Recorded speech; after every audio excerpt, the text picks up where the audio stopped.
উন্নত প্রথায় স্বাস্থ্যসম্মত উপায়ে পশুপালন। আজকের বিষয় ভাইরাস ঘটিত রোগ, রেন্ডারপ্রিস্ট বা গুটি রোগ। মারবিলি ভাইরাস প্যারামিক্সো ভাইরিডে পরিবার। রেন্ডারপ্রিস্ট গবাদি পশুর ভাইরাস ঘটিত একটি মারাত্মক সংক্রামক ও ছোঁয়াচে রোগ। গরু মহিষ এই রোগে খুব বেশি আক্রান্ত হলেও ছাগল ভেড়া শুকরের ক্ষেত্রে এই রোগের প্রকোপ কম।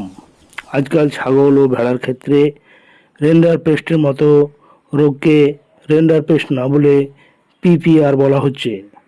পেস্টিডেস পেটিস রুমিন্যান্টস বা পিপিআর। বর্তমানে এই দুই ধরনের রোগ সৃষ্টিকারী ভাইরাসের আলাদা করা সম্ভব হয়েছে, যদিও দুই ধরনের রোগের লক্ষণ প্রায় একই রকম। चलो बेटा उठो। বিদেশি সংকর জাতের গরু এই রোগে খুব বেশি আক্রান্ত হয়, মৃত্যুর হার প্রায় 100%।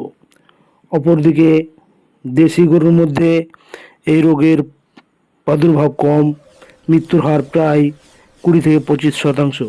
সাধারণত আক্রান্ত প্রাণীর সংস্পর্শে মলমূত্র, লালা প্রভৃতির দ্বারা দূষিত খাদ্য, জলের মাধ্যমে এই রোগের ভাইরাস সুস্থ প্রাণীর শরীরে প্রবেশ করে। রোগের কিছু লক্ষণ: আক্রান্ত প্রাণীর খুব জ্বর হয়, দেহের তাপমাত্রা 105 ডিগ্রি থেকে 107 ডিগ্রি ফারেনহাইট পর্যন্ত হয়, চোখ লাল হয়, পিছুটি কাটে। জ্বর হওয়ার 2 থেকে 6 দিনের মধ্যে ঠোঁটের ভেতর, জিভের নিচে, তালু ও মাড়িতে প্রথমে ছোট ছোট ফুসকুড়ি হয়, পরে ঘর্ষণের ফলে এগুলিতে ঘা হয়ে যায়। রোগের প্রথম দিকে কোষ্ঠীকাঠিন্য হয়, 4 থেকে 5 দিনের মাথায় জলের মতো পাতলা পায়খানা, সাথে রক্তের ছিটা দেখা যায়। পায়খানা আষ্টে দুর্গন্ধযুক্ত হয়, সেলেসা মিশ্রিত থাকে, পেটে যন্ত্রণা হয়, মলত্যাগের সময় কোত পাড়ে, ফলে কখনো কখনো মলদ্বার বেরিয়ে আসতে দেখা যায়। কোষ্ঠীকাঠিন্যের শেষে পাতলা পায়খানা শুরু হলে জ্বর কমতে থাকে।